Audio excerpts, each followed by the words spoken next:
একটা মানুষ স্বপ্ন দেখছে আমি এভারেস্টের উপর উঠে বাংলাদেশের পতাকাটা ধরবো। এই ফিলটা যখন একটা মানুষ ডিপলি রিয়েলাইজ করবে কিংবা চাবে, তখন সে এটার জন্য সবকিছু করে ফেলতে পারবে। পৃথিবীর সবচেয়ে বড় উঁচু পাহাড়ে উঠে আমি পৃথিবীটাকে দেখবো, আমি সূর্যাস্ত দেখবো, আমি 1 মিনিট দাঁড়ায় থাকি, 1.5 মিনিট দাঁড়ায় থাকি, 30 সেকেন্ড থাকি, এই যে ফিলিংসটা, এটাকে না ওই কর্পোরেটের লাভ ক্ষতি, পুঁজিবাদী চিন্তা ভাবনা, এটা দিয়ে যখন জাজ করতে যাবা তখন মানে সবকিছু না ধ্বংস হয়ে যায়। পৃথিবীতে সবকিছু ওইভাবে আসলে পুঁজিবাদী ব্যবস্থার উপর এখনো দাঁড়িয়ে না। পায়ে হেঁটে 64 জেলা ঘোরার একটা স্বপ্ন দেখে তার কিন্তু মনে সবার প্রথমে আসবে আচ্ছা আমার শারীরিক কষ্ট হবে। ওখানেও যে তার কোনো রিস্ক ছিল না এমনটা কিন্তু না, রিস্ক এভারেস্টেও যেখানে আছে বাংলাদেশেও আছে। It's beautiful line. আমাকে বলে যে প্রত্যেকটা শহরে একটা করে মা আছে, আমার ভাই আছে, আমার বোন আছে। এই মানুষটা যে ডেডিকেশন দিয়ে 64 জেলা হেঁটে শেষ করবে, এই কথাটা কেউ ট্রাস্টই করতে পারতো না। হয়তো ভাবতো আচ্ছা শখ আছে, 2 দিন পর শখ চলে যাবে।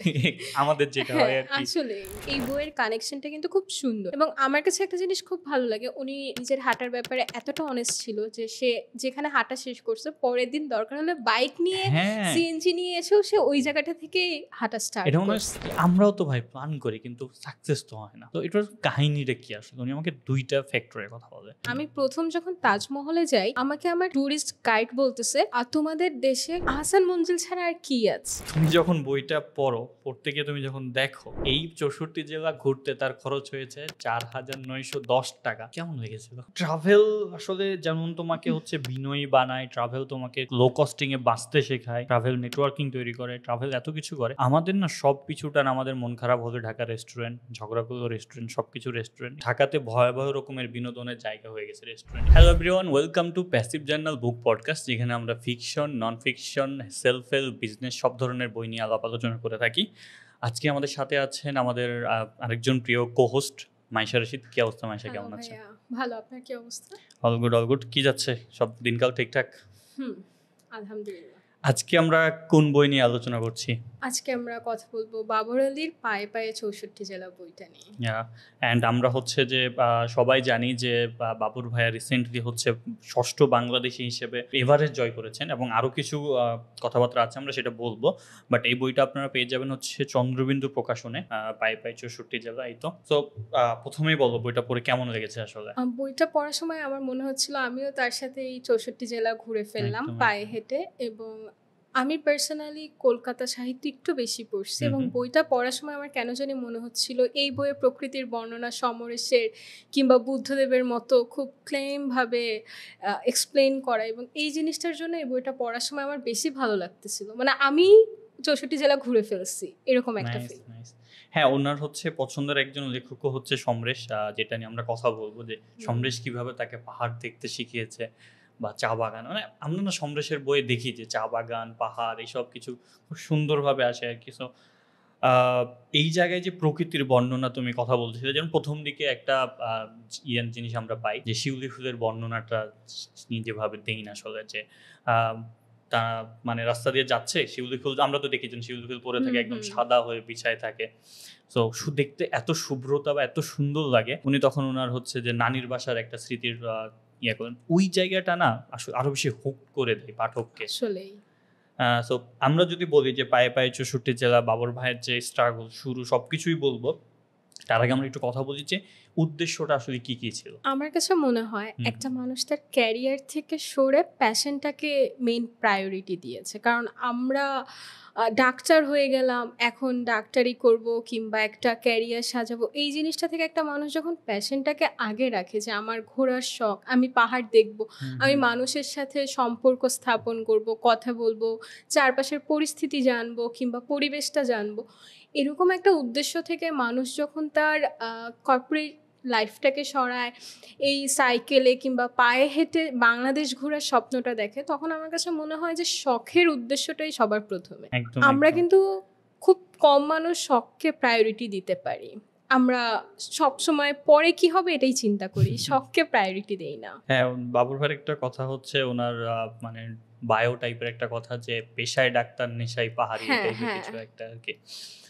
সুতরাং উদ্দেশ্য নিয়ে যেটা বলছিলাম যে বাবর ভাই হচ্ছে বই একটা জিনিস উল্লেখ করেছে, বা এটা আসলে প্রত্যেকটা ট্রাভেলার বা প্রত্যেকটা ভ্রমণ মানুষজনই এটা বলে যে ভ্রমণ ওইটা কইরো না যে তোমার ফোনে তুমি পিকচার নিলা, গেলা, কিছু সুন্দর সুন্দর ছবি তুলা, চলে আসলা। না, একটা জায়গায় যাবা, ওখানকার মানুষজনের সাথে কথা বলবা, হুম। ইন্টারাকশন করবা, ওই সংস্কৃতি ওদের যে হচ্ছে যে কালচার সেটার সাথে খুব ভালো মতো মিশবা, তাহলে হচ্ছে যে এই যে ডাইভার্সিটি যে একটা বিউটিফুল জিনিস, বিশ্ব মানে আপনি ওয়ার্ল্ড ডাইভার্সিটির কথা বলো আর বাংলাদেশি ডাইভার্সিটি, বাংলাদেশেও তো এত এত জেলা, এত এত ভাষা, এত এত প্রকৃতি সংস্কৃতি আর কি। এটা না টের পাওয়া যায় যখন হচ্ছে যে ওদের মানুষের সাথে কথা বলা যায় আর কি। সুতরাং ওনার উদ্দেশ্য ধরো একটা ছিল যে শুধু ভ্রমণ করবে না, প্রত্যেকটা জায়গার মানুষজনের সাথে কথা বলা, তাদের কালচার সাথে পরিচিত হওয়া এবং হচ্ছে প্রকৃতির সাথে আরেকটু ঘনিষ্ঠতা বজায় রাখা আর কি। তোমার কি মনে হয়? আমার কাছে মনে হয় এখানে কিছু ইনফরমেশন আছে হুম, যে হুম। একদম অচেনা মানুষের সাথে সে এক কাপ হুম, চা হুম। খাচ্ছে, কিংবা তার ভ্রমণের সঙ্গী হিসেবে অনেকে তাকে অফার করতেছে যে আসেন আপনাকে আমি মোটরসাইকেলে করে এই পথটুকু পার। এরকম কিছু হ্যাঁ, ঘটনা আছে। তো এই সব জায়গা থেকে যখন সে গ্রামের মানুষের সাথে একটা বন্ড তৈরি করে ফেলছে, হুম, হুম। প্রতিটা জায়গা রাস্তাঘাট তার চেনা, কারণ সে পায়ে হেঁটে প্রথম হাঁটতেছে, বাট তার কিন্তু বাংলাদেশ ঘোরা পায়ে হেঁটে প্রথম হচ্ছে, কিন্তু বাংলাদেশ ঘোরা কিন্তু প্রথম না, সে এর আগেও বাংলাদেশ ভ্রমণ করছে 64 জেলায়। তো এই জায়গাটা থেকে যখন তার প্রত্যেকটা জিনিসের সাথে পূর্ব পরিচয় আছে, সে একটা কানেকশন ফিল করতেছে সব দিকে। একদম এই একদম। কানেকশনগুলাই হচ্ছে ওনাকে এই রাস্তাটা সহজ করে দিছে যে আমি মাত্র অল্প কিছু দিনে বাংলাদেশ পায়ে হেঁটে ঘুরে ফেললাম। হ্যাঁ, এবং হচ্ছে যে আমরা যদি একদম শুরুর দিকে যাই, বাবুল ভাই যখন হচ্ছে যে সিদ্ধান্ত নিলেন যে অবশেষে হুম, তিনি হুম। পায়ে হেঁটে 64 জেলা যাবেন।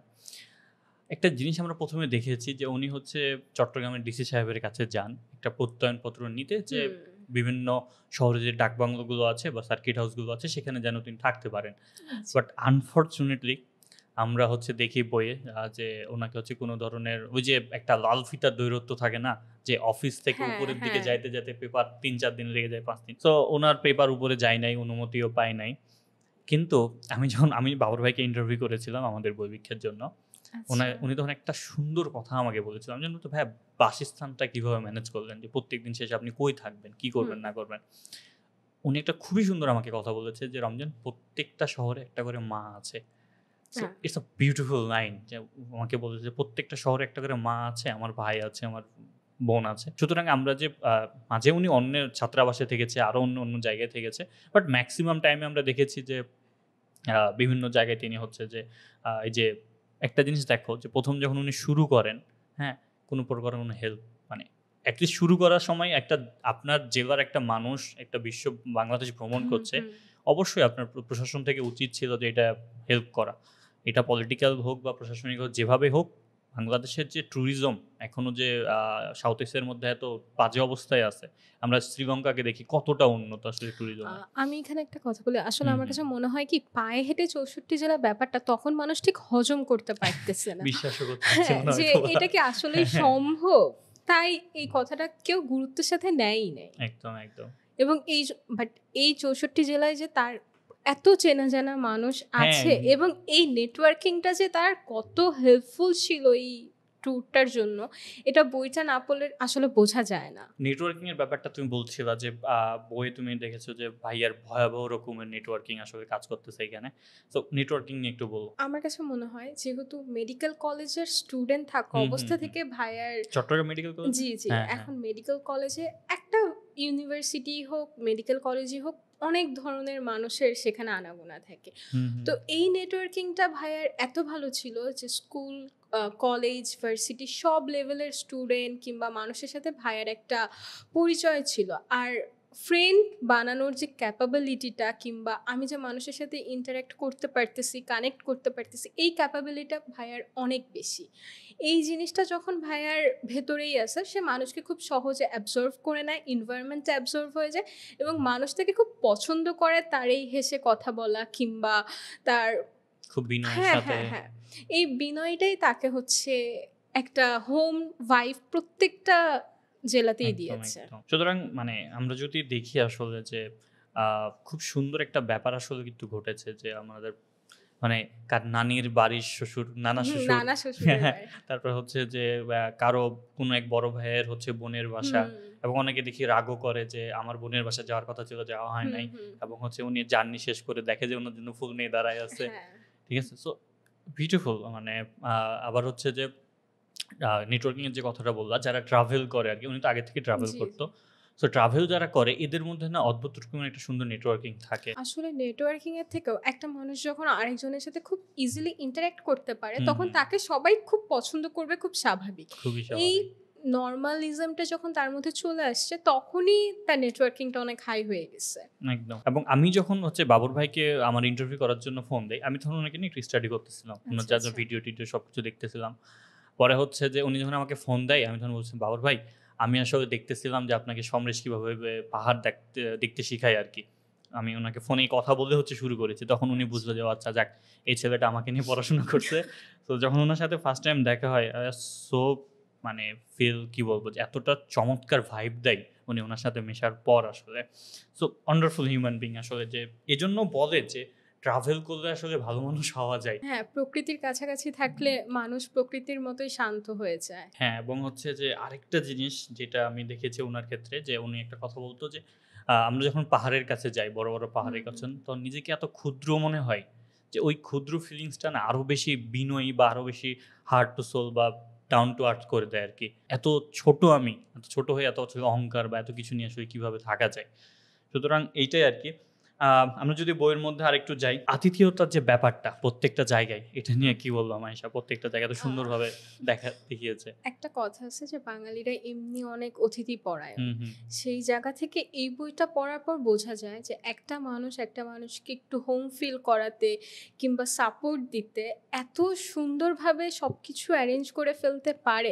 এখানে কিন্তু অনেক সময় সে একজনের নানি শ্বশুরের বাসায় কিংবা এই বইয়ে সে একজন বিহারীর বাসায়ও ছিল। একদম। এবং এছাড়া ছাত্রাবাসে যেখানে মানুষ নিজে ব্রেকফাস্ট করার টাইম পায় না কিংবা কোনো আয়োজন পায় না, সেখানে তার জন্য একটা ব্রেকফাস্টের আয়োজন করে ফেলে। এসব কিছুতেই ফিল করানো যায় ওয়ান্ডারফুল। যে একটা মানুষ কতটা আতিথ্যতা পরায়ণ হলে এইসব কিছু করে ফেলতে পারে। একটা মানুষ পায়ে হেঁটে পুরা বাংলাদেশ ঘুরতেছে এবং আশেপাশে প্রত্যেকটা মানুষ তাকে ননস্টপ সাপোর্ট দিয়ে যাচ্ছে। কিছু ইন্টারেস্টিং অভিজ্ঞতার কথাও আমরা আলোচনা হুম, করি। হুম। কান্তজির মন্দির যেটা দিনাজপুরের, দিনাজপুর। হ্যাঁ, ওই সময় যে একটা ছেলে উনাকে বেশ ফলো করতেছিল। পরে উনার সামনে থামায় উনাকে হুম। জিজ্ঞেস করতেছে যে, "ভাইয়া, আপনার মনে হয় টাকা পয়সা নাই? চলেন হ্যাঁ, আমি আপনি আপনাকে কিছু কিছু দিন। টাকা দেই, অথবা আমি আপনাকে বাইকে করে আসলে যে হুম। একটু আগায় দেই বা করি।" এবং এরকম আরো কিছু আছে, তুমি যদি একটু বলো। হ্যাঁ, কিছু, কিছু মানুষ তাকে মনে করছে যে গলা কাটবে। তার বাংলাদেশে এরকম হ্যাঁ, খুব একটা টাইম ছিল যখন এই হুম, হুম, জিনিসটাকে হুম। বিলিভ করতো। আবার কিছু, কিছু মা তার ছেলেকে ভাত খাওয়ানোর জন্য ভয় দেখাচ্ছে যে ও তোকে ধরে নিয়ে যাবে। মানে এরকম উদ্ভট, অনেক উদ্ভট। ছিল। হ্যাঁ, আরো কিছু মানুষ তাকে কোম্পানির লোক ভাবতো। হ্যাঁ, যে হয়তোবা ওই যে ২০ কোম্পানির বা হ্যাঁ, বিভিন্ন হ্যাঁ। কোম্পানির মানুষজনগুলো যারা আসে আরকি।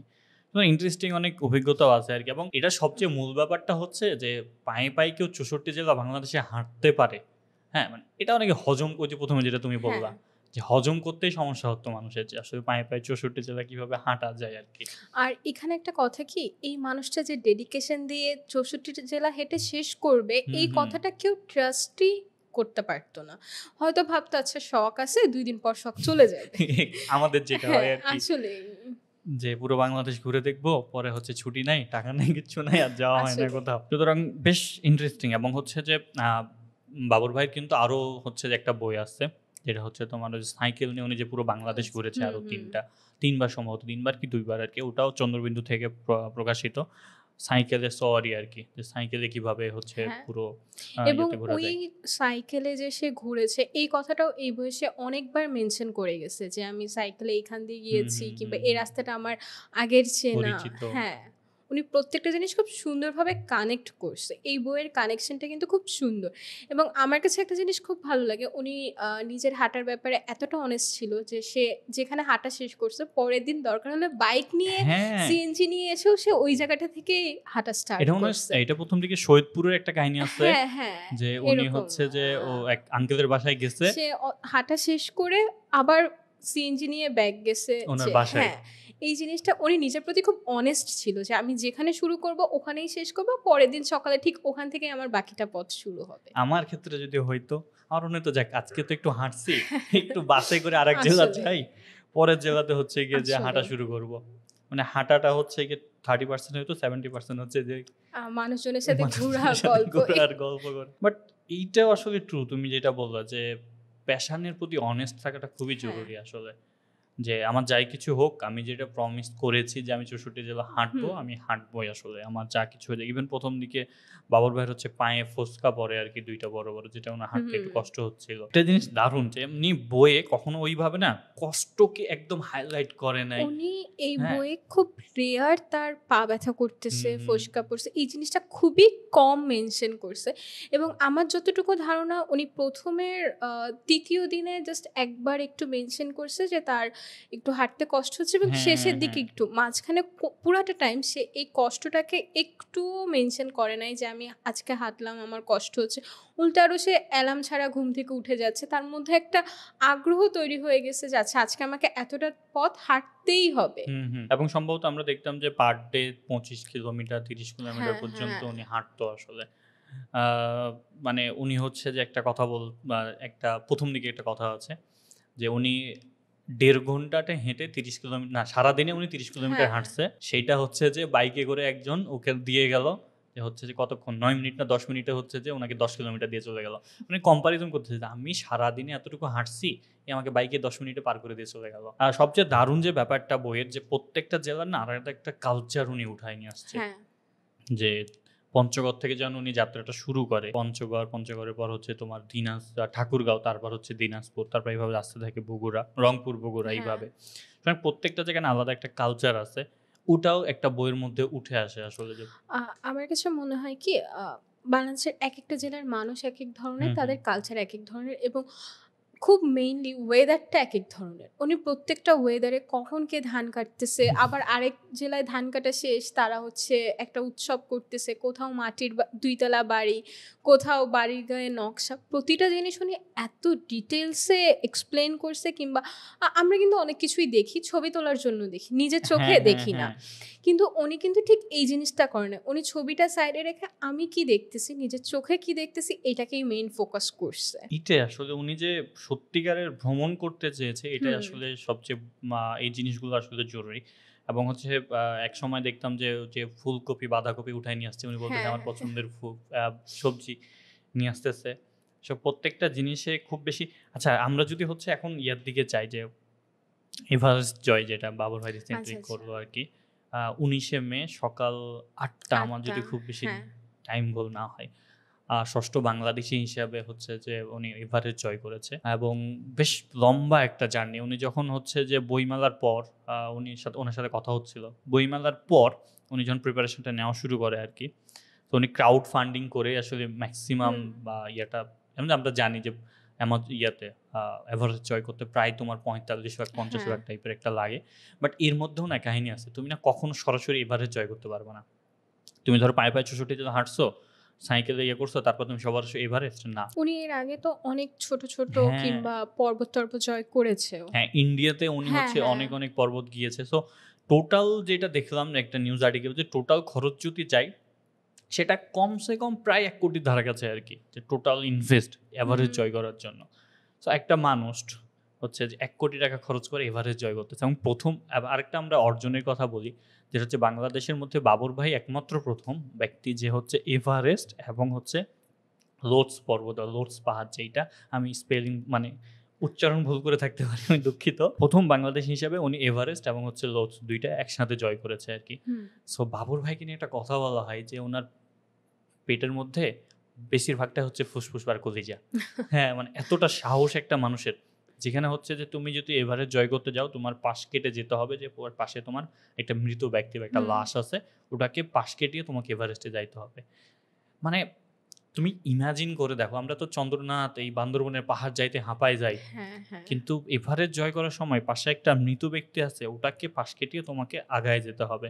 মানে ওই মানুষটা তোমার মধ্যে একটা মৃত্যু ভয় ঢুকায় দেয়। যে you can be this person. হুম। একটু পা পিছলালেই শেষ আরকি। সুতরাং ওই যে ইয়ার একটা কথা আছে, রুদ্র মোহাম্মদ শহীদুল্লাহ, আমি যদি ভুল না করি, যে ফেরার সব পথ তোমার বন্ধ হয়ে গেছে আরকি। তোমাকে হুম। জয় হয়ে ফিরে আসতে হবে, এই টাইপের আচ্ছা, একটা আচ্ছা। সুন্দর লাইন আছে, আমি ভুলে গেছি। সো বাংলাদেশীর মধ্যে বাবর ভাই একমাত্র ১ম ব্যক্তি যে হচ্ছে এভারেস্ট এবং হচ্ছে লর্ডস পর্বত জয় করে এবং উনি এখন বর্তমানে বাংলাদেশে আসছে আরকি। একটা কথা খুব ভালো মতো চলছে আমাদের এখানে যে এভারেজ জয় করে লাভ কি, মাইশা? উনি কিন্তু লাভ ক্ষতি হিসেবে কোনো কিছু বিচার করে নাই। যদি এই মানুষটাকে আমরা এভারেজ জয় করার আগে থেকে ফলো করি কিংবা জানি, আমি সত্যি কথা উনি এভারেজ জয় করার পরে কিন্তু এই বইটা পড়লাম, বাট তাকে আমি চিনি কিন্তু আগে থেকেই। তার ফেসবুক পোস্ট কিংবা আমাদের সোশ্যাল মিডিয়াতে সে খুব কমন একটা ফেস। বাট এই মানুষটাকে যদি কেউ আগে থেকে ফলো করে, সে জানবে সে কোনো কিছুই লাভ ক্ষতি দিয়ে বিচার করে না। একটা মানুষ যখন পায়ে হেঁটে 64 জেলা ঘোরার একটা স্বপ্ন দেখে, তার কিন্তু মনে সবার প্রথমে আসবে আচ্ছা আমার শারীরিক কষ্ট হবে। ওখানেও যে তার কোনো রিস্ক ছিল না এমনটা কিন্তু না, রিস্ক এভারেস্টেও যেখানে আছে বাংলাদেশেও আছে। বাট উনি এই জিনিসটাকে কখনোই ভয় পাইতো না। আর এই যে একটা কথা যে উনি প্যাশনের পিছে ছোটে, একটা মানুষ স্বপ্ন দেখছে আমি এভারেস্টের উপর উঠে বাংলাদেশের পতাকাটা ধরবো, এই ফিলটা যখন একটা মানুষ ডিপলি রিয়েলাইজ করবে কিংবা চাবে, তখন সে এটার জন্য সব কিছু করে ফেলতে পারবে। আর আমি ভাইয়া এভারেস্ট জয়ের পর কিছু এভারেস্ট জয়ের ক্লিপস দেখতেছিলাম ইউটিউবে এবং সেই সব ক্লিপস দেখে আমার নিজের কাছে ওই মানে আমার একটা ফোবিয়া কাজ করতেছিল যে আচ্ছা একটু এরকম হলে তো সে ডান সাইডে পড়ে যাবে, বাম সাইডে পড়ে যাবে। তো তখন আমার কাছে মনে হয়েছে যে একটা মানুষ কতটা ডেডিকেশন লেভেল থাকলে এই কাজটা করতে পারে, যে আমি এভারেস্ট জয় করব, এই কথাটা আগে বিশ্বাস করতে হবে। উদ্দেশ্যটা সব সময় যে সফল হবে এরকম না, বাট বিশ্বাসটা থাকতে হবে নিজের প্রতি, যাচ্ছে ওকে ফাইন আমি কাজটা করতে পারবো। আমাদের পৃথিবীটা আসলে আস্তে আস্তে হচ্ছে যে কর্পোরেট বলো বা হচ্ছে পুঁজিবাদী বলো, সুতরাং প্রত্যেকটা জিনিসের শেষে ওরা লাভ ক্ষতি খুঁজতে চায়। তো এই জন্য আসলে সমস্যাকে পৃথিবীর সবচেয়ে বড় উঁচু পাহাড়ে উঠে আমি পৃথিবীটাকে দেখবো, আমি সূর্যাস্ত দেখবো, আমি 1 মিনিট দাঁড়ায় থাকি, 1.5 মিনিট দাঁড়ায় থাকি, 30 সেকেন্ড থাকি, এই যে ফিলিংসটা, এটাকে না ওই কর্পোরেটের লাভ ক্ষতি পুঁজিবাদী চিন্তা ভাবনা এটা দিয়ে যখন জাজ করতে যাবা, তখন মানে সবকিছু না ধ্বংস হয়ে যায়। পৃথিবীতে সবকিছু ওইভাবে আসলে পুঁজিবাদী ব্যবস্থার উপর এখনো দাঁড়িয়ে না। কারণ সেটা যদি হইতো তাহলে তো বাবর ভাই 64 জায়গা ঘোরার জন্য আবাসস্থলই পাইতো না, ওনাকে রেখে কার বা কি লাভ। কিন্তু আমরা যে আতিথেয় পরায়ণ, আমরা যে তো আমাদের মাইন্ডসেট বা আমাদের হচ্ছে চিন্তা ভাবনা আস্তে আস্তে এত বেশি পুঁজিবাদী হয়ে যাচ্ছে যে আমি অবাক হয়েছি যখন এই প্রশ্নটা উঠে আসলে যে এভারেজ জয় করে কি লাভ। ইভেন আমি অবশ্যই সেলুট জানাই যে আমাদের নিশাত মজুমদার আপু, যিনি একজন মেয়ে, উনি এভারেজ জয় করেছে। আসলে কয়জনই বা পারে, অনেক অনেক মানুষই তো যায় আসলে।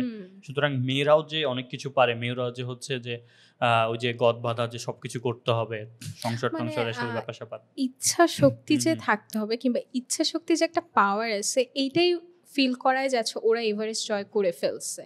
ওদের ইচ্ছাটা ছিল দেখেই কিন্তু ওরা নিজের ভিতর সেই পাওয়ারটা ফিল করছে যে আচ্ছা আই ক্যান ডু ইট।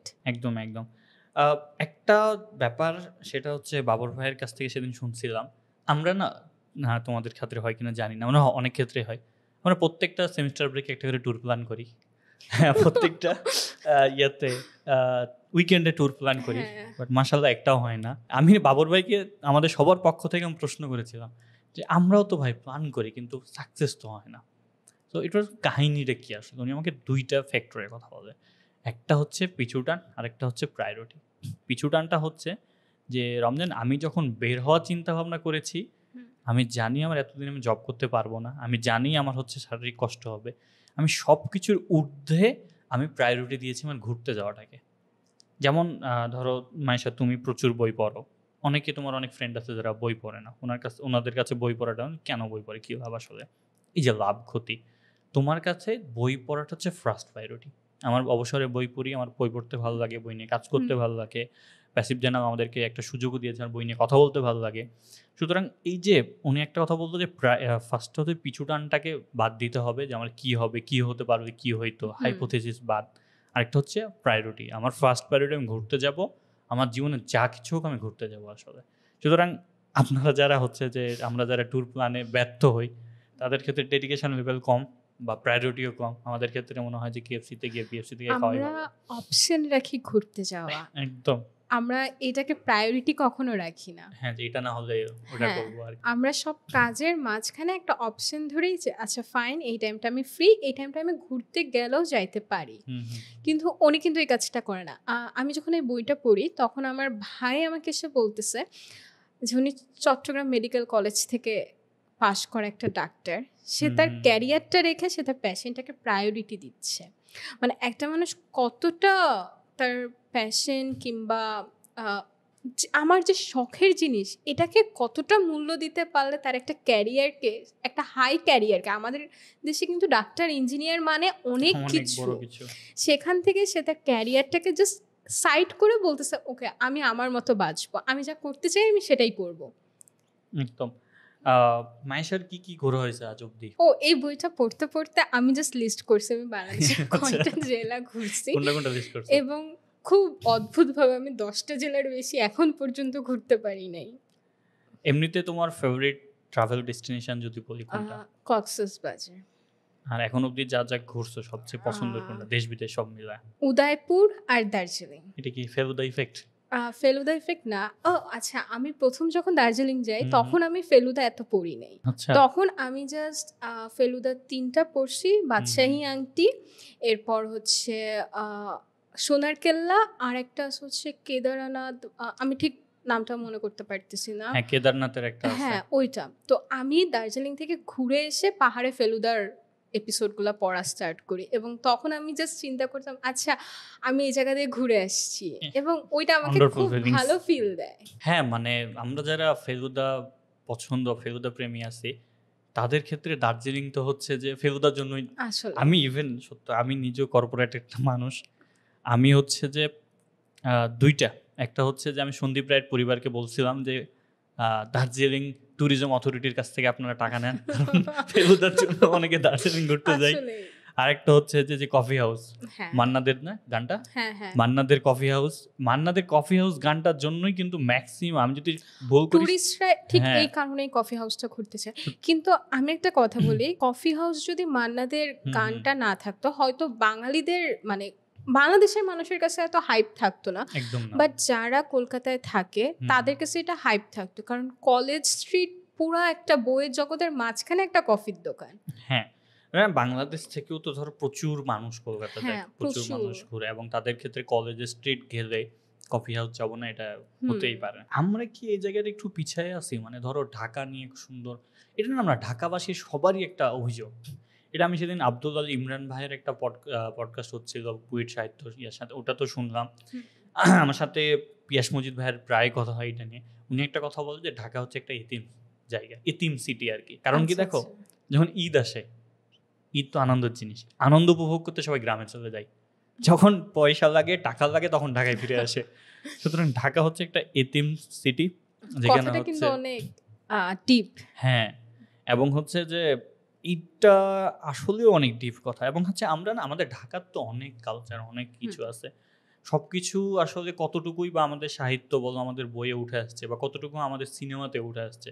তুমি ধরো যদি কলকাতার সাথেও রিলেট করো, আমার মনে হয়, আমি তো কলকাতা যাই নাই, কিন্তু আমি কলকাতার এত এত জায়গার নাম জানি।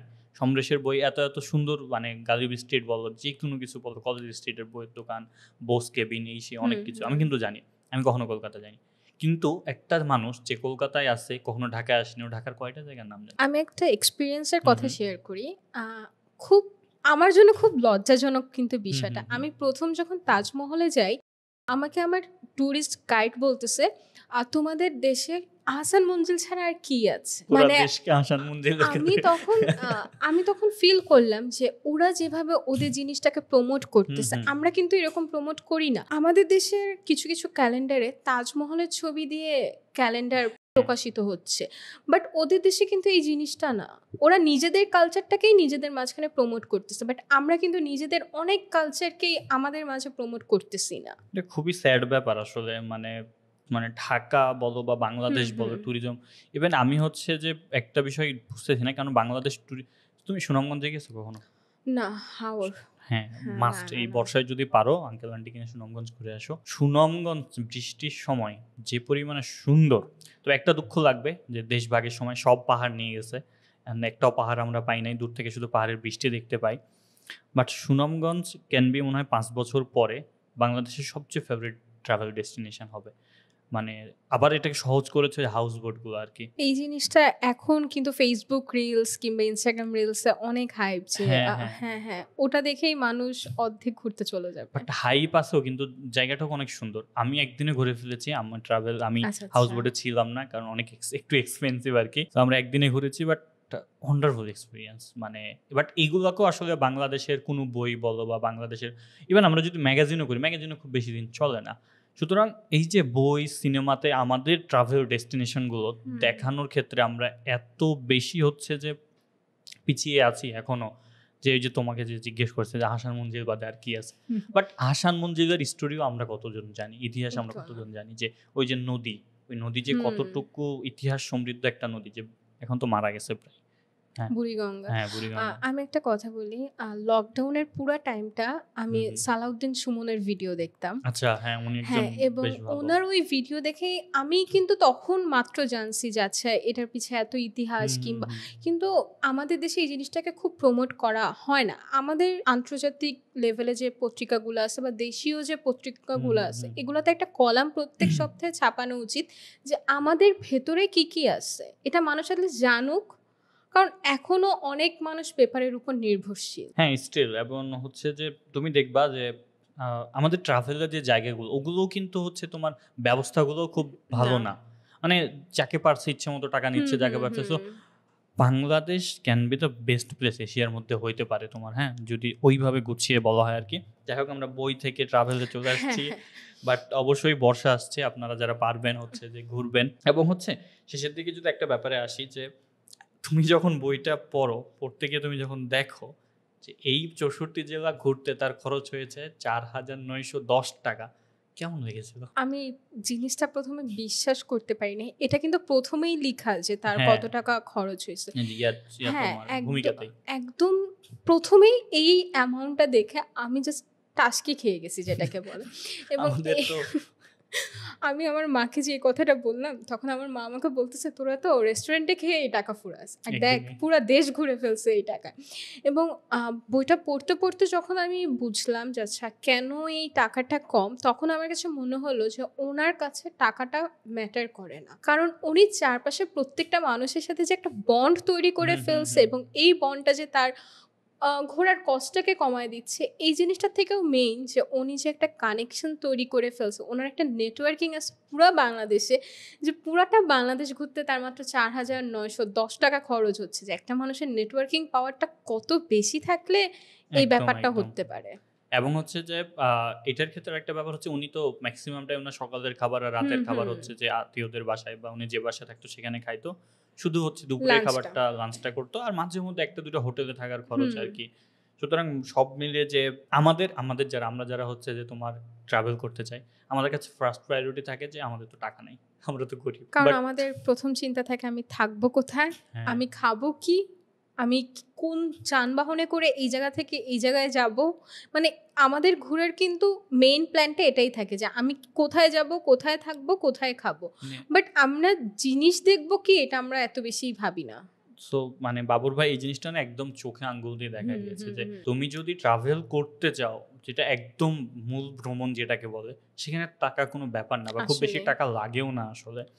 কিন্তু আমরা যদি যে আবার ওখানে গিয়ে এফোর্ট, মানে উনি হচ্ছে না এত বেশি নিজেকে মানায় নিছে যে ওকে আমি 5 স্টারও থাকতে পারি। ইভেন উনি হচ্ছে যে আমি কালকেও দেখছিলাম যে উনি নেপালের এম্বাসি ওনাকে যে সংবর্ধনা দিয়েছে, আমি শিওর আমরা কেউ হলে শুট টুট টাইপ পরে যাইতাম, উনি জাস্ট একটা টি শার্ট পরছে যেটা আছে নাদির অন দা গো, ঠিক আছে। আমার একটা ফ্রেন্ড আমাকে টি শার্টটা দিয়েছে, তারপর দিয়ে বলেছে তোমার এটা ফেরত দেওয়া লাগবে না, তো উনি ওটা 3 বছর ধরে পরে বেড়াচ্ছে। সুতরাং ট্রাভেল যে একটা অদ্ভুত জিনিস। বাংলাদেশের আরেকজন প্রচুর পরিচিত বা প্রচুর প্রিয় আমার একজন মানুষ হচ্ছে অনু তারেক ভাই। হ্যাঁ, সো অনু তারেক ভাইও একটা জিনিস বলতে পারে, সবার ক্ষেত্রে আমি একটা জিনিস দেখি, আমাদের আরেকজন তৌকির ভাই নামে একটা আছে আর কি। সো ইনাদের ব্যাপার না আমি একটা জিনিস দেখেছি যে ইনারা উদ্ভট কোনো খরচ করে না, যেটা একদম প্রয়োজন সেটা নেই, ওটা দিয়ে হচ্ছে যে ওনাদের চলে যায় 4 বছর 5 বছর 6 বছর যতক্ষণ নষ্ট হয়। সুতরাং বাকি টাকাটা, বাট একটা জিনিস দেখবা যে ট্রাভেলার যারা আছে ওদের কিন্তু গ্যাজেট আবার বেশি দামি দামি থাকে, ব্যাগ দামি, কারণ ওটা জরুরি প্রয়োজন। হ্যাঁ, খালিদ ফারহান ভাই লাস্ট একটা ভিডিওতে একটা কথা বলতেছিল যে 12টা অ্যাডভাইস নিয়ে কথা বলছে, একটা 11 নম্বর অ্যাডভাইস সম্ভবত এটা ছিল যে কখনো কাউকে দেখানোর জন্য কোনো জিনিস কিনো না, যদি তোমার নিজের প্রয়োজন হয় ম্যাকবুক, আইফোন, R15 যা ইচ্ছে কেন, দেখানোর জন্য। একটা কথা বলি, ওনার এই ভিডিওটা দেখার পরে আমার মনে হয়েছে এই ভিডিওটা যদি 8-6 মাস কিংবা 7 মাস আগে হয়তো আমি এত টাকা খরচ করে আমার ফোনটা কিনতাম। হ্যাঁ, বাট ট্রাভেল আসলে যেমন তোমাকে হচ্ছে বিনয়ী বানায়, ট্রাভেল তোমাকে লো কস্টিংয়ে বাঁচতে শেখায়, ট্রাভেল নেটওয়ার্কিং তৈরি করে, ট্রাভেল এত কিছু করে। আমাদের না সব কিছুটা না, আমাদের মন খারাপ হলে ঢাকা রেস্টুরেন্ট, ঝগড়া করলো রেস্টুরেন্ট, সব কিছু রেস্টুরেন্ট, ইভেন এটা আমাদের অপশানও নাই। হুম। মানে ঢাকাতে ভয়াবহ রকমের বিনোদনের জায়গা হয়ে গেছে রেস্টুরেন্ট, এটা নিয়ে কি বলবো? আসলে এই রেস্টুরেন্ট মুখী হওয়ারও মানুষের একটা কারণ আছে। আমাদের ঢাকা শহরে আমরা ঘোরার জায়গা হিসেবে হ্যাঁ, এটাই বলতে কোনটা চাচ্ছিলাম। দেখব? কোথাও কোনো খালি জায়গা নাই। কোনো একটা চন্দ্রিমা উদ্যান যাবেন, পরিবেশটা আপনার সুইটেবল না হ্যাঁ, আর কি। কোনো কিছু সাইড থেকেই আমরা ঘোরার জায়গা পাই না। ধানমন্ডি লেক যাবেন, ১০ মিনিট বসে থাকার পর আপনার ইচ্ছা হবে না আমি ওখানে বসে থাকি। কিন্তু এই জিনিসগুলো তো আগে ছিল না। এখন আমাদের রেস্টুরেন্টে একটা অপশন যে আচ্ছা আমি এখানে বসে থাকবো, কথা বলতে পারবো, পরিবেশটা ভালো। নিজের মতো থাকা হ্যাঁ, যায় আর কি। যেখানে পরিবেশ ভালো সেখানে টাকা পয়সা গেলেও না মানুষ তাও যায় যে আচ্ছা আমি তো এখানে একটা খুব সুন্দর মোমেন্ট কিংবা সময় কাটাতে পারতেছি। তো এই জন্যই রেস্টুরেন্টমুখী হয়ে যাচ্ছে মানুষ। ঘোরার জায়গা থাকলে অবভিয়াসলি মানুষ ঘুরতো। হ্যাঁ, একদম আগের পয়েন্টে যদি একটা কথা বলি, যে একটা রিলস এখন প্রচুর ভাইরাল হয়, যে হিন্দির একটা পডকাস্টে, যে উনি এক বৃদ্ধ এক ভদ্রলোক আর কি, উনি বলতেছে যে আমি বাচ্চা কাচ্চাদের বলি দেশ ঘুরো, এই যে তুমি একটা আইফোন কিনো 1,90,000 50,000 টাকা দিয়ে, এটা দিয়ে তো বিশ্বের 10টা দেশ ঘোরা হয়ে যাবে আর কি। সুতরাং সব কিছুর বিনিময়ে আসলে যদি ঘুরতে চাই আমাদের একদম, আমরা যদি ওকে আমাদের টার্গেট থাকে আমি ঘুরবো বাবুর ভাইয়ের মতন, আমার মনে হয় না টাকা সময় কিছুই আসলে কখনো আসলে পিছুটান হয়। ইভেন অনু তারেক ভাইয়ের একটা পডকাস্টে আমি শুনেছিলাম, আমি খুব এক্স্যাক্টলি যদি নাও বলতে পারি, যে উনি হচ্ছে একটা পাহাড়ে গিয়ে দেখেছে যে প্রায় পাহাড়ে বা একটা হচ্ছে বরফের একটা জায়গায়, যে 60 বছর পর্যন্ত একটা মানুষ কর্পোরেট লাইফ করছে, তারপর হচ্ছে রিটায়ার্ড নিছে, তারপর উনি দেশ ঘুরতে বের হয়ে গেছে, এবং 60 বছর বয়সে উনি হচ্ছে পাহাড়ে চড়তেছে, যাইতেছে, ইভেন আমি অনুভবের চেয়েও বেশি স্টামিনা নিয়ে দৌড়াইতেছে। সো উনি একটা কথা বললো যে ইটস নেভার লেট, শুরু করতে চাইলে শুরু করা যায় যে কোনো সময়, উপভোগ করা যায়, বাট আমাদের ওই যে অনেক পিছুটান আসলে থাকে, সুতরাং ওগুলো ওভারকাম করে আমাদের ঘুরতে যাওয়া হয় না। বাট বাবর ভাই আউটস্ট্যান্ডিং একটা মানুষ, আমাদের ইয়ুথদের জন্য, আমাদের সবাদের জন্য একটা সুন্দর কি বলবো উদাহরণ হিসেবে উনি আসলে দেখিয়েছে। হুট করে যে যেমন আমরা নিশাত মজুমদারের জানতাম না যে আপু আর কোন কোন জায়গায় ঘুরেছে না কিছু, বাট বাবর ভাই যেমন 64 জেলা ঘুরেছে, বই লিখেছে, আরেকটা সাইকেলের লেখা বই আছে। সুতরাং সবকিছু মিলিয়ে আসলে বাবর ভাই, আমি জানি না বাবর ভাই মানে সবচেয়ে কম বয়সী মানুষ যে এভারেস্ট জয় করেছে, আই এম নট শিওর, আমিও শিওর না, বাট হইতে পারে আর কি। সো একদম যদি শেষ বলি, যে বইটা যখন তুমি শেষ করো তখন আসলে কি তোমার ঘুরতে যাওয়ার ইচ্ছা, একটা প্রশ্ন, ঘুরতে যাওয়ার ইচ্ছা বেড়েছে কিনা, দ্বিতীয় প্রশ্ন আসলে বইটা শেষ করে কেমন লেগেছে, প্রথমটা আগে বলো যে বইটা শেষ করে কেমন লেগেছে। আমি প্রথমে একদম ভিডিও শুরুতে একটা কথা বলছিলাম যে বইটা পড়তে পড়তে মনে হচ্ছিল যে আমি ওনার সাথে ঘুরতেছি একদম বিভিন্ন উনি কিন্তু মেইন রোড দিয়ে হাঁটে নাই, একটা গ্রামের ভিতর হোক, একটা উপশহরের ভিতর হোক, এই জায়গাগুলো দিয়ে যখন সে যাচ্ছে, চারপাশের পরিবেশের বর্ণনা করতেছে, তখন আমার মাইন্ডে কিন্তু একটা জিনিস সেট হয়ে গেছে যে আচ্ছা এই শহরটা এরকম হবে দেখতে, এই শহরটার মানুষগুলো এরকম, কিংবা এই এখানে উনি একজনের লাইব্রেরির একটা বর্ণনা দিচ্ছে যে ওনার বই পড়ে কল্পনায় থাকা লাইব্রেরির মতো, ঠিক ওইভাবেই না এই বইটা পড়ে আমি পুরো বাংলাদেশকে একটা কল্পনা করে ফেলছি। এবং আমার কাছে একটা বই আছে, আমি জানি না আপনারা জানেন নাকি, আইমান সাদিকের একটা ট্রাভেলিং বাংলাদেশ, আমি বাংলাদেশের চোখে টাইপের কিছু একটা বই আছে যে কোন কোন জায়গায় কি খাবেন, ট্রাভেলার, হ্যাঁ ওই বইটা, ওই বইটা আমার কাছে আছে, এবং এই বইটা পড়ার সময় আমি ওই বইটা নামালাম যে আচ্ছা আমি এখন লিস্ট করব আমি কোথায় যাব কি করব, মানে ডেডিকেশন লেভেলটা অন্যরকম হয়ে গেল। কিন্তু জানি না যাব নাকি কিংবা কবে যাব, কিন্তু এই বইটা পড়লে বাংলাদেশ ঘোরার একটা শখ আসবেই মনে, এবং মনে হবে আমি বাংলাদেশ ঘুরে ফেললাম ওনার সাথে পায়ে পায়ে। একদম আসলে মানে আমরা মনে হয় যারা ট্রাভেল পছন্দ করে না, সবার ক্ষেত্রে একটা মাস্ট রিড বই হচ্ছে পায়ে পায়ে 64 জেলা, যেটা পড়ে আপনার জাস্ট একটা শান্ত নীরব একটা জীবন উপভোগ করতে পারবেন এই সব কিছু বাদ দিয়ে। সুতরাং বাবর ভাই আসলে বা প্রত্যেকটা ট্রাভেলারই ওই জিনিসটাকে মডিফাই করে, এই যে এত পিছুটান, এত দৌড় ঝাঁপ, এত কিছুর বাদ দিয়ে একটা শান্ত জীবন আসলে চালানো যায়। আর মনে হয় আমাদের সবারই না একটা, আমি জানি না, সবারই একটা কমন উদ্দেশ্য মনে হয় থাকে যে একটা পাহাড়ে বাড়ি হবে, হচ্ছে যে পাহাড়ে কাজবাজ করবো, পাহাড়েই থাকবো, আমার এত ঝামেলা লাগবে না। এবং বর্তমানে এই চাহিদা বা এই ইচ্ছাটা মানুষের মনে আরো বেশি প্রকট হওয়ার কারণ হচ্ছে আমাদের যান্ত্রিকতা এমন লেভেলে বেড়ে গিয়েছে যে সবকিছুর মধ্যে যে এত পরিমাণের কষ্ট বলো বা হচ্ছে যে যান্ত্রিকতা, এগুলো না মানুষ অতিষ্ঠ হয়ে যাচ্ছে। কারণ মানুষ তো আসলে প্রকৃতি থেকে বিলং করা মানুষ, মানুষ প্রকৃতির সন্তান।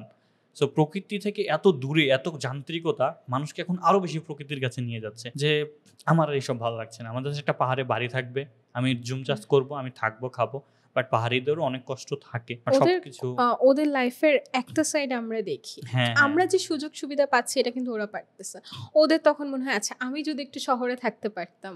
হ্যাঁ, কিন্তু একটা জিনিস হচ্ছে কি মাইশা, যখন কেউ হচ্ছে যে কাঠখোট্টা শহরের ভাইব নাই, পড়াশোনা করে, সে না, কারণ পাহাড়ের কেউ যদি পড়াশোনা না করে, তার মধ্যে যে পড়াশোনা, এই যে এখন একটা ব্যাপার আসে পড়াশোনা ওভাররেটেড কিনা, এই সেই না। আমার ক্ষেত্রে একটা জিনিস সবসময় মনে হয় যে পড়াশোনা জাস্ট তোমাকে চুজ করতে শেখায়, আর কিচ্ছু না। আমার ক্ষেত্রে জীবনে আমাকে পড়াশোনা এটা দিছে, আমি হ্যাপি যে পড়াশোনা আমাকে চুজ করতে শিখাইছে আমার জন্য কোনটা রাইট কোনটা রং, আমি এখানে গেলে কীভাবে মানায় নিতে পারবো, আমার আরেকটু ওয়াইড হওয়া উচিত, আরও চিন্তাভাবনা একটু নরম হওয়া উচিত। সুতরাং সব কিছুর শেষে আসলে মানুষ দিন বাই দিন হচ্ছে প্রকৃতির কাছে ফিরে যাবে, এটা খুবই স্বাভাবিক। এবং আমরা বিশ্বাস করি যে বাংলাদেশের হচ্ছে ট্যুরিজম সেক্টরটা আর একটু ডেভেলপ হবে, অনেক ডেভেলপ হওয়ার প্রয়োজন। এই বইটা পড়েই বোঝা যায় যে একটা মানুষ ঘুরতে চাইলেও একটা প্রপার সাপোর্ট পাচ্ছে না। এই সাপোর্ট জিনিসটা যদি ধরেন এই বাবর আলী ভাইয়ের থাকতো, তাহলে তার ঘোরাটা কিন্তু আর একটু স্মুথ হয়ে যায়। আরো কয়েকজন বাবর আলী পাইতাম আসলে। হ্যাঁ আসলে। সুতরাং এই তো আপাতত আজকের মতো আমাদের বাবুর ভাই, যিনি রিসেন্টলি এভারেস্ট জয় করেছেন এবং প্রথম বাংলাদেশ হিসেবে লোস্ট এবং এভারেস্ট দুইটা একসাথে জয় করেছেন, তার বই নিয়ে আমরা আলোচনা করলাম, পায়ে পায়ে 64 জেলা। বইটি হচ্ছে চন্দ্রবিন্দু প্রকাশন থেকে প্রকাশিত। এটা আপনারা বাংলাদেশের যে কোনো ইয়াতেই বুক শপে পেয়ে যাবেন। সুতরাং আপনাদের জন্য পড়ার রেকমেন্ড থাকলো। মাইশা কি বলবো বই নিয়ে? আমার কাছে মনে হয় এই বইটা পড়ার পর মানুষ দুইটা জিনিস জানবে, যে আমার লাইফে টাকাই সবকিছু না, আমার ইচ্ছাটা আগে, এবং আমি লাইফে যাই করি না কেন আমার নিজের মনের কথাকে প্রায়োরিটি দিতে হবে। আমরা সবকিছু করতে করতে নিজের কথা ভুলে যাই, বাট এই বইটা জাস্ট আমাদের একটা ফ্ল্যাশব্যাকে নিয়ে যাবে যে আমি কি চাই। আচ্ছা, তোমাকে একটা লাস্ট প্রশ্ন করি, বই পড়ে কি মনে হয়েছে 64 জেলা ঘুরবা তুমি? অবশ্যই। আর আমার ধারণা কম বেশি সবার মনে এই ইচ্ছাটা থাকে যে আমি বাংলাদেশের 64 জেলা ঘুরবো। একদম। সুতরাং বাবর ভাইয়ের বই লেখা সাকসেস, কারণ উনি একটা জিনিস আমাকে বলছিল যে রমজান, এই বই পড়ে যদি কারো ভ্রমণের উদ্দেশ্য, মানে ভ্রমণের ইচ্ছা জাগে, তাহলে আমার লেখা সাকসেস। আমি একটা কথা বলি, বাবর আলী নিজে বই লেখার পাশাপাশি সে যে একটা ভালো রিডার, এই জিনিসটা যখন আমি বুঝতে পারছি, তখন আমার এই বইটা পড়ার আগ্রহ আরো বেড়ে গেছে। যে একটা মানুষ যখন রিডার হয়, সে খুব ভালো তার সবকিছু এক্সপ্লেইন করতে পারে, এবং এই বইটার শেষে এটাই ফিল হয় যে বইটা খুব স্মুথলি জাস্ট নিজের অভিজ্ঞতাটাগুলো কোনো কাটা ছেঁড়া ছাড়াই লেখা। একদম একদম। সুতরাং আজ এই অবধি, সবাই ভালো থাকবেন, এবং হচ্ছে সামনে বর্ষাকাল আসছে, বাংলাদেশের ওয়েদারের জন্য সবচেয়ে সুন্দর সময় ঘুরবেন। বাবর ভাইয়ের এই বই অবশ্যই পড়বেন, আর ভালো থাকবেন। টাটা, আল্লাহ হাফেজ।